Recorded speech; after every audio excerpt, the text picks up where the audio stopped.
pembelajaran kita pada hari ini. Bagaimana kabarnya adik-adik? Baik. Sebelum mulai pembelajaran, kita harus mengecek dulu. Coba lihat di kiri kanan kalian apakah ada sampah atau sudah bersih semuanya? Oke, sebelum kita memulai pembelajaran hari ini, kita akan berdoa terlebih dahulu. Nah, di sini Bapak minta satu orang untuk memimpin kita dalam doa. Saya Pak. Mau persilakan di depan sini. Di depan.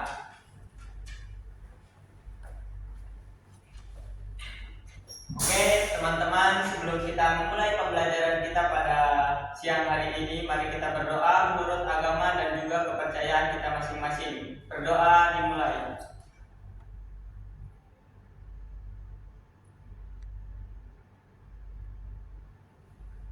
Berdoa selesai. Oke, terima kasih kawan. Oke, sebelum kita mulai pembelajaran, di sini semua hadir? Iya. Siapa yang tidak hadir? Kenapa tidak hadir? Sakit. Oke, di sini Bapak akan memulai kelas dengan sebuah lagu. Nanti adik-adik ikut ya. Ya, Pak.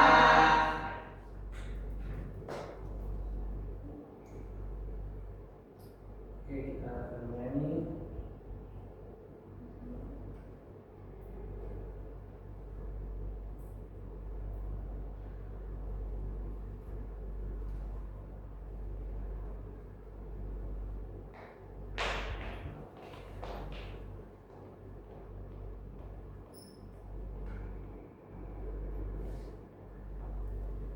Sama, ada rasanya harus sedikit ya. Bentar ya.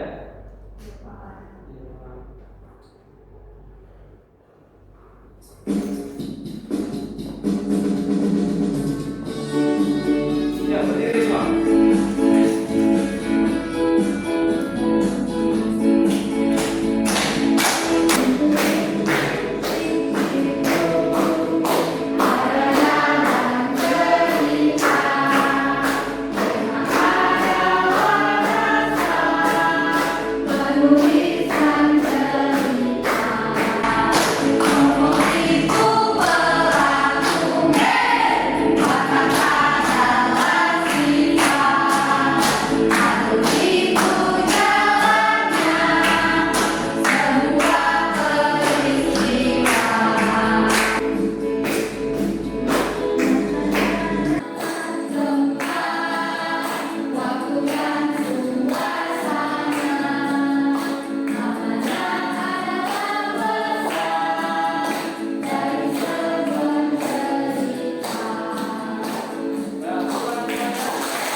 Oke, jadi dari lagu tadi itu mengangkat tentang sebuah unsur intrinsik pada cerita. Nah, sebelumnya di sini ada yang suka mendengarkan cerita? Ada. Siapa? Boleh katakan? Saya Pak. Febe, ada tidak cerita yang disukai oleh Febe? Ada. Cerita apa itu? Cerita bawang merah bawang putih. Oh, cerita bawang merah putih. Dia menceritakan tentang apa? Menceritakan yang akhirnya bawang putih itu melakukan kebaikan. Oh, tepuk tangan dulu. Saya Pak. Ya, Wijayanti. Paling kundang. Paling kuda. Itu menceritakan tentang apa? Tentang anak yang durhaka Pak. Waduh, di sini nggak boleh durhaka sama orang tua ya. Itu Ya.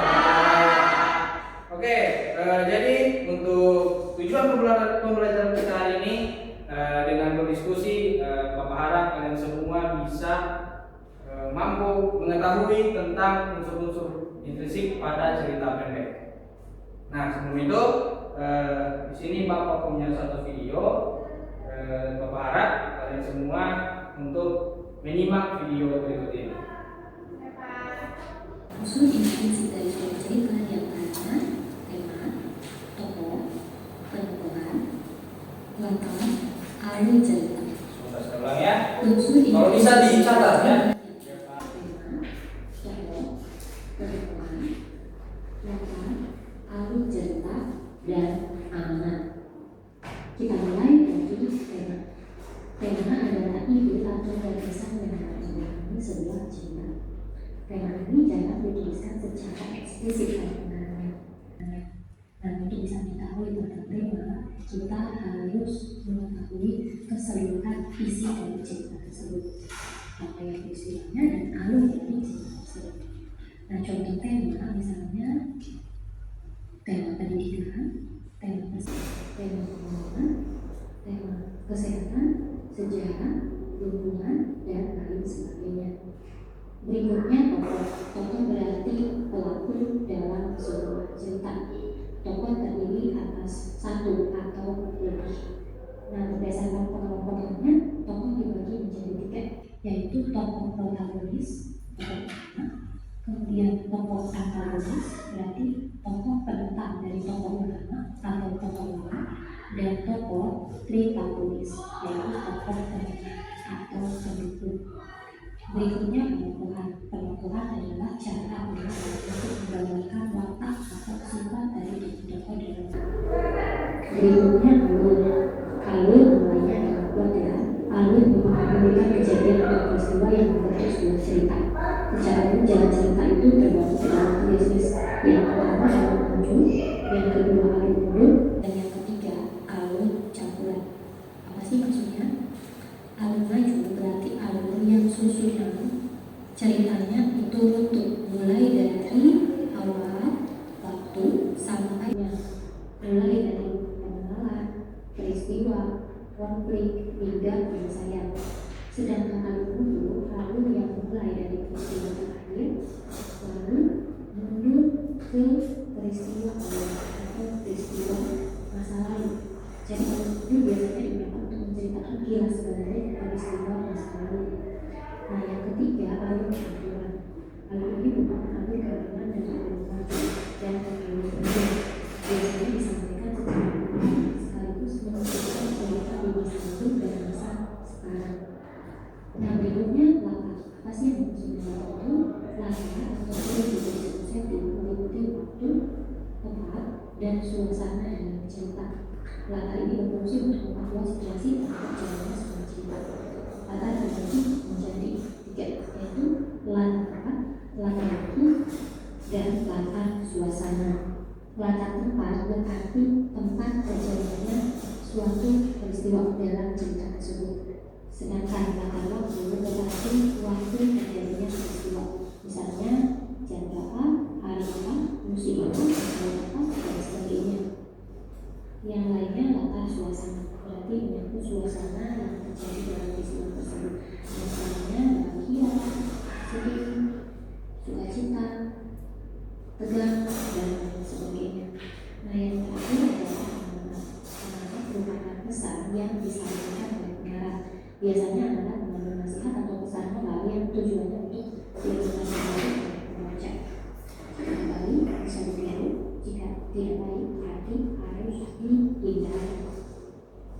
Oke, jadi itu tadi adalah unsur-unsur intrinsik yang terdapat dalam cerita pendek. Nah, dari cerita tadi ada yang pertama itu ada tema. Tema itu apa tadi?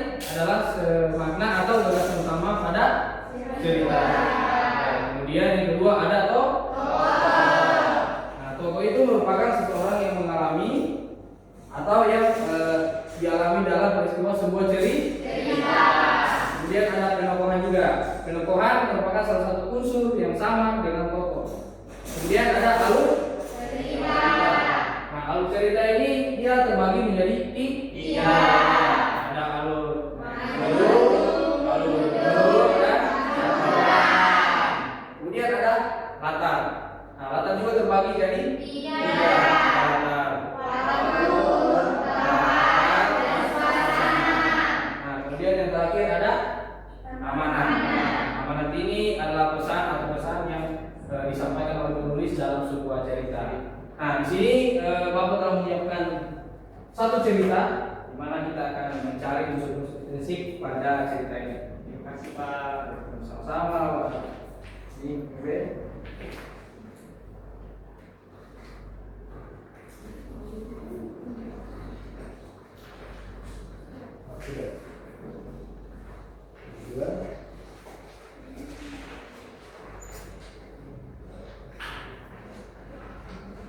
Sudah dapat semuanya?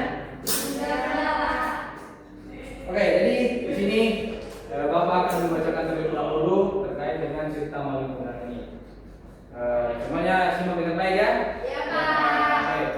Pada dahulu kala hiduplah seorang perempuan miskin bersama anak tunggalnya bernama Maling Kundang.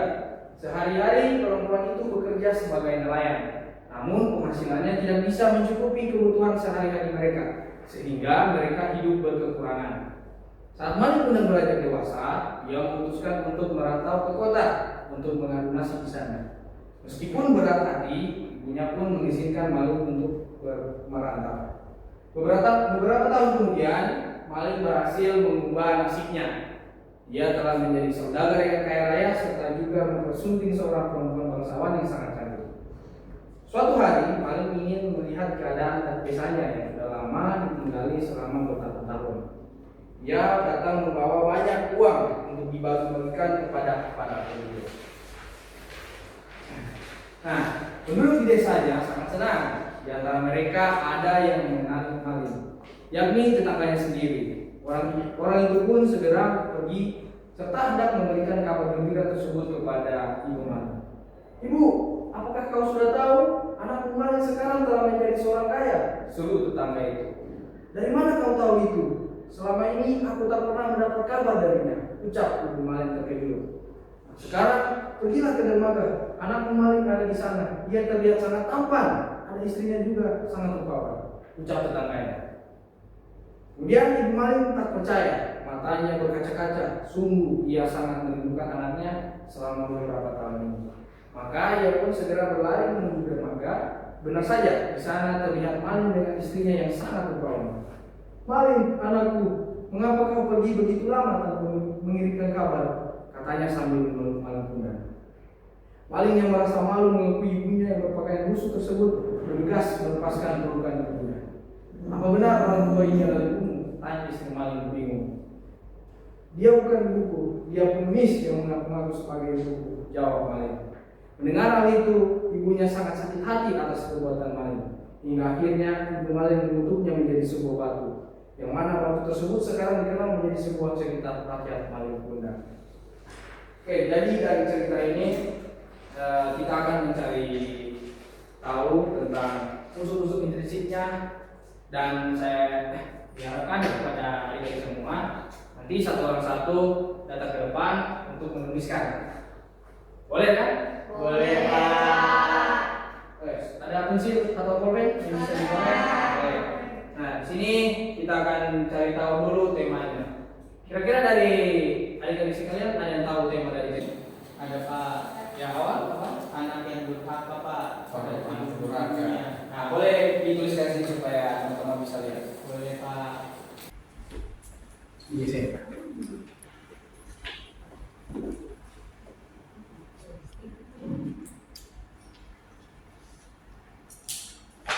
Ada lagi yang tahu terkait dengan temanya? Mungkin selain dari anak yang durhaka. Tidak ada? Tidak tahu? Tidak paham. Oke, terima kasih Nawal. Nah, sekarang untuk judulnya. Ini dari Pak Ibi, silakan. Biar kita isi di sini. Ada pulpennya?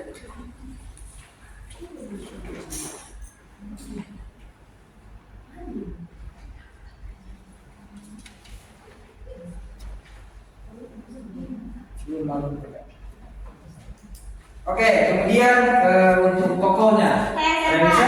Oh iya. Silakan. Ada pulpen? Ada, Pak.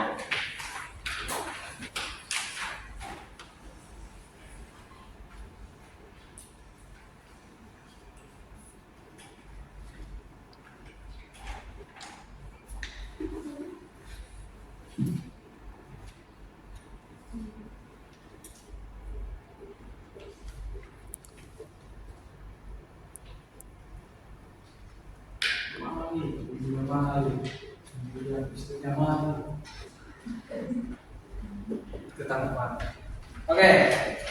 Kemudian untuk alurnya, ada yang tahu alur dari cerita Maling Kundang? Ada yang bisa? Pak. Mohon? Pak, Bisa? Nah, Coba tulis.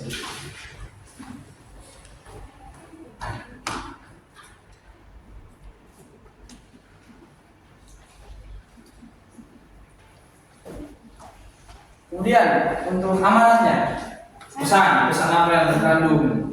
Ada dua ini. Oh, kalau begitu untuk case latarnya, Afifah bagian amanat. Depan. Oh, ada.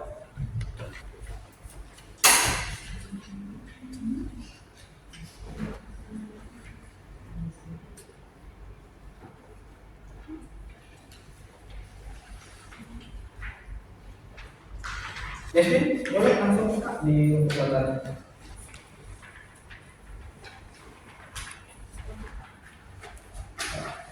Tempatnya gimana?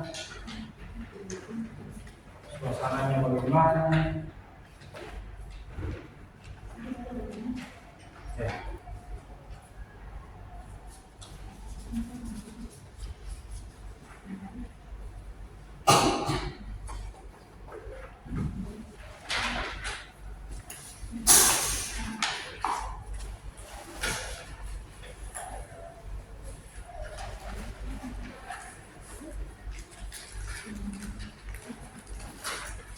Oke, terima kasih. Kita tepuk tangan dulu teman-teman. Oke, baik. Jadi pada cerita Maling Kundang ini kita perlu mengetahui semua juga tentang unsur intrinsik pada cerita ini. Nah, makanya di sini baru bawakan media aja tentang heavy note unsur intrinsik cerita. Nah, jadi pada media ini kita harus cari tahu, kita benahi apa semua yang ada di dalam pada cerita Maling Kundang ini. Misalnya untuk temanya, nah temanya di sini dikatakan anak yang durhaka terhadap orang tuanya. Karena pada cerita ini Maling Kundang sudah lama merantau, tetapi ketika dia pulang, ya dengan ibunya malah tidak diakui. Nah, kemudian untuk judulnya, nah, di sini judul sesuai dengan apa yang ada tertulis pada cerita ini. Kemudian untuk tokohnya, nah di sini tokohnya ada Maling Kundang. kemudian ada juga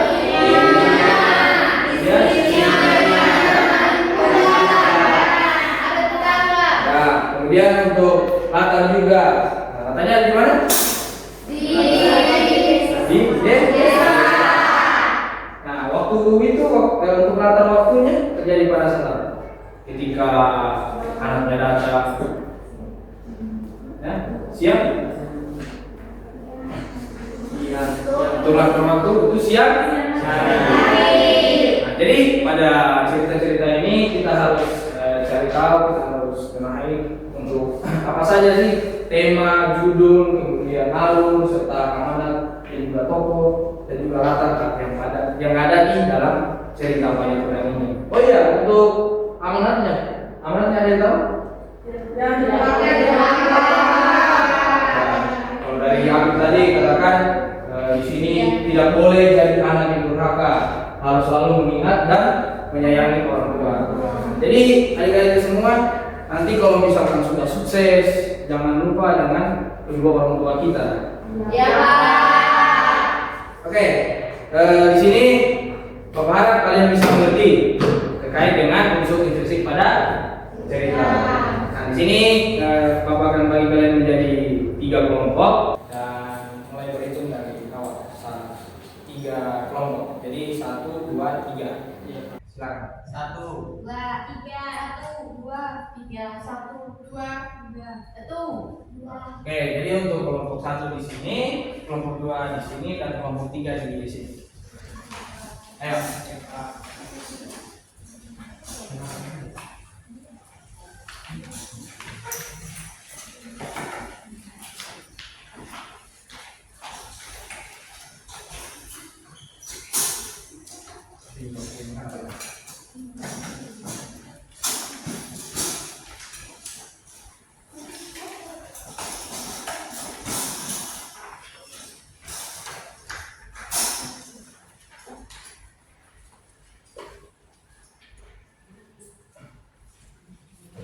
Sudah semua? Saudara?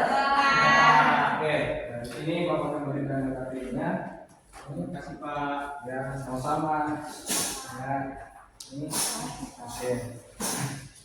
Nah, jadi pada LKPD ini di sini Bapak sudah bagikan ada 3 cerita untuk masing-masing kelompok, dan untuk ceritanya boleh dilihat di lembar sini ada tertulis cerpen untuk kelompok 1, kemudian ada juga cerita untuk kelompok 2, dan juga ada cerita kelompok 3.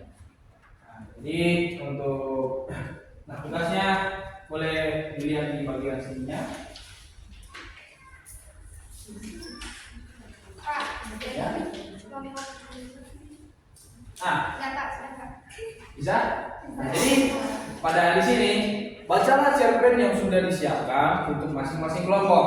Nah, jadi untuk kelompok 1, kita kelompok 1. Kemudian tentukan unsur intrinsiknya, lalu isilah bagian di bawah ini.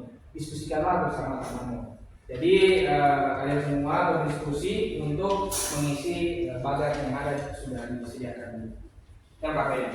Ya, dipersilakan ya. Kalau misalkan tidak ada yang mengerti, mohon ditanyakan.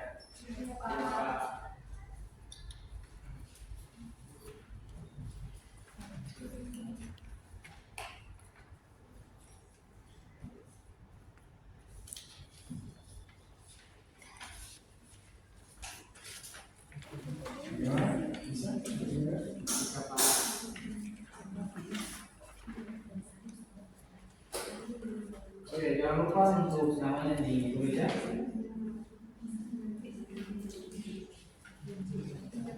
Oke, ini ada. Kasih Pak. Ya, sama-sama.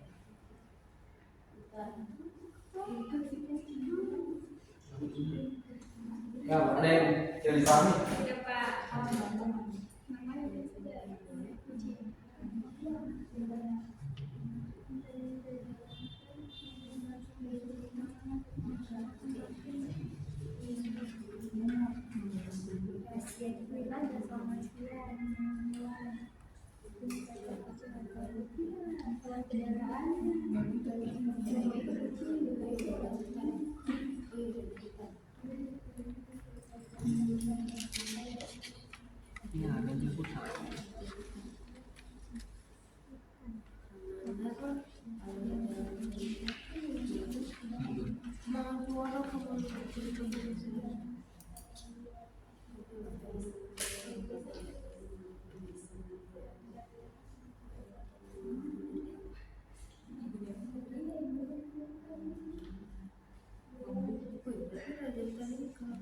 Bisa?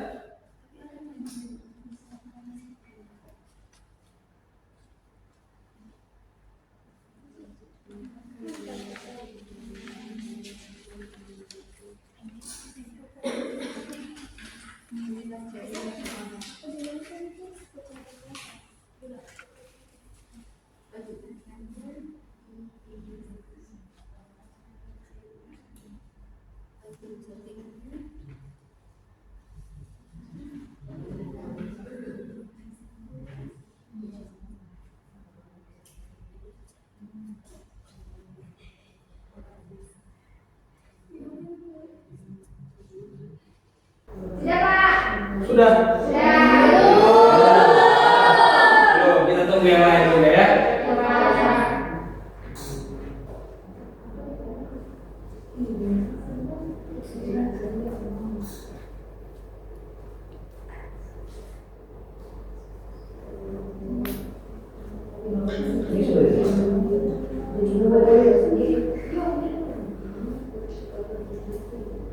Ini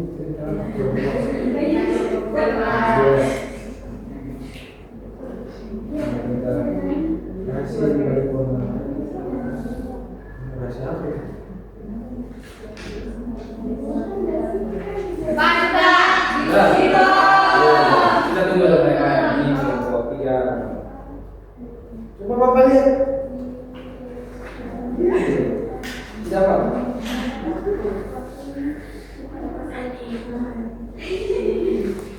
Oh iya, namanya yang mau ditulis. Ya Pak.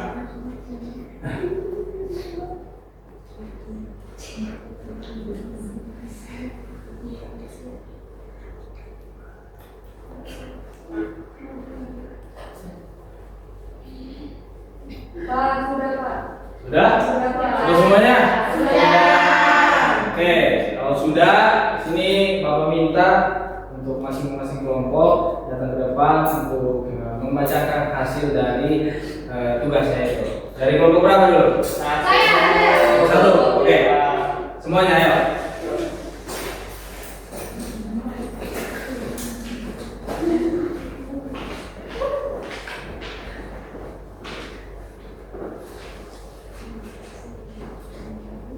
Sebelah sini.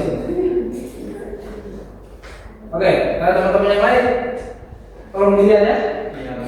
Oke, jadi pada tugas ini kalian bacakan cerpen tentang dulu cerpennya apa, kemudian langsung isi unsur-unsur ceritanya. Jadi jangan lupa untuk kenalkan diri. Ya, silakan. Baik teman-teman, kami dari kelompok 1 akan mempresentasikan hasil diskusi kami. Nah, nama saya Setiawan. Saya Wijayanti. Saya Wiranti. Nah, unsur-unsur cerita itu yang dibagikan oleh Bapak itu kami kebagian tema judul itu Kancil dan Buaya. Untuk judul ceritanya itu Kancil dan Buaya.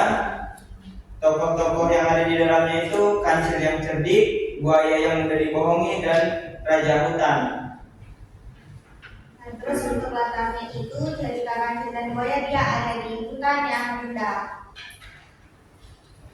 Alur atau jalan ceritanya maju karena tidak ada menceritakan masa lalu.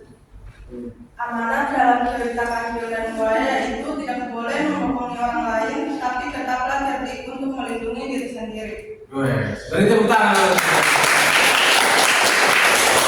Oke, terima kasih untuk kelompok 1, silakan duduk. Kita lanjut ke kelompok 3, ayo. Silakan lanjut.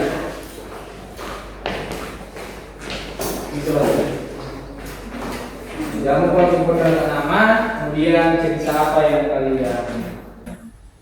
Oke, baik teman-teman. Di sini saya Nur Hasana. Saya Bima, saya Setiani. Jadi untuk ceritanya kami dapat pada bagian si kucing penolong. Jadi untuk judul ceritanya itu tadi si kucing penolong. Terus untuk tokoh dan sifatnya, yang pertama itu ada Lila, di mana sifatnya itu ceria atau semangat. Kemudian ada kucing kesayangannya bernama Momo yang suka menolong. Terus itu ada ibunya Lila yang penyayang. Itu ada warga desa suka menolong. Selanjutnya latarnya itu tempatnya di hutan desa, waktu malam hari suasananya menegangkan. Kemudian alur dalam cerita yaitu menggunakan alur maju. Kemudian amanat dan pesan ceritanya yaitu jadilah orang yang suka tolong menolong. Nah, kita beri tepuk tangan. Dan yang terakhir oleh kelompok 2. Ya. Jadi berapa?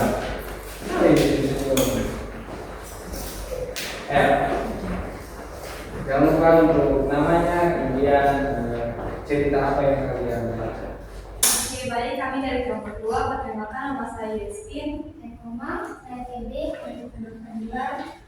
Jadi di sini unsur-unsur cerita kami untuk judul ceritanya itu rahasia di balik pohon mangga. Untuk tokoh dan sifatnya ada Raka yaitu sifatnya baik hati, ada nenek Raka yaitu penyayang, ada pohon mangga penuh misteri, dan ada Momo yaitu seorang penyelamat. Untuk rekannya di desa waktu sore hari dan suasananya menegangkan. Untuk alur atau dalam ceritanya harus maju. Untuk amanatnya itu kita harus bisa jaga rahasia. Harus bisa jaga rahasia. Nah, siapa itu? Oke, kita beri tepuk tangan untuk kelompok 2. Nah, jadi setelah kalian bersama-sama berdiskusi untuk mencari tahu unsur-unsur basic, di sini Bapak punya evaluasi untuk kalian agar bisa menambah pengetahuan. Ini kerjakan secara individu ya. Berapa menit Pak? Nanti sekitar 5 menit. Maaf. 5 atau 10. Jangan lupa namanya, kelas, kemudian untuk jawabannya jangan lupa diisi.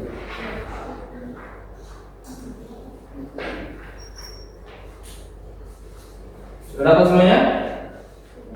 Sudah. Baik, jangan dulu dikerjakan. Sebelum itu berdiri dulu, berdiri. Di sini saya mau untuk adik-adik sekalian mengikuti gerakan Papa yang ada di depan sini. Semuanya tangan ke depan, kemudian ke samping, ke atas, tarik nafas yang dalam. Katakan bu. Sekali lagi. Tarik nafas. Katakan bu. Oke, tepuk semangat.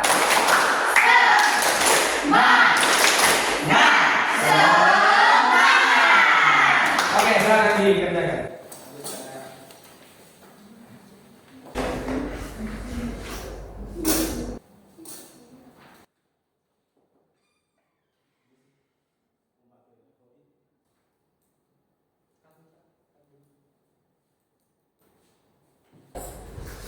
Oke, semuanya sudah selesai? Sudah. Nanti Bapak kumpulkan, nanti taruh di situ dulu ya. Oke, untuk menutup pembelajaran kita hari ini, Bapak akan menyimpulkan dari adik-adik sekalian, Bapak mau dari teman-teman sekalian untuk menyimpulkan pembelajaran kita hari ini. Ada yang bisa? Ayo, Pak. Nah, Bebe, silakan.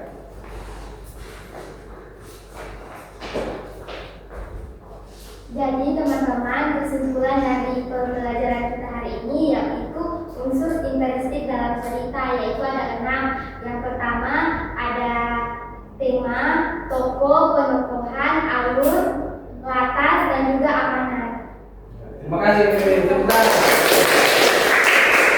Nah, jadi pembelajaran hari ini kita telah membahas tentang unsur-unsur intrinsik yang ada pada sebuah cerita. Oke, untuk menutup pembelajaran kita hari ini, siapa yang sebelum kita pulang silakan berdoa dulu. Nah, siapa yang ingin menuntut kita berdoa? Saya, Pak. Wijaya, silakan. Coba.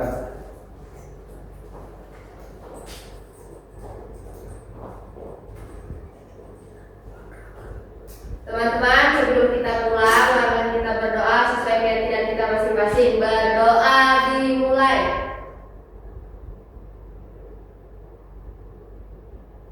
Berdoa selesai. Terima kasih. Beri tepuk tangan untuk dia. Oke, sebelum kita pulang, untuk adik-adik sekalian, jangan lupa untuk buku dan juga pulpennya dikemas. Ingat, langsung pulang ya, tidak boleh singgah-singgah. Oke? Nanti kita bertemu pada minggu depan. Ya.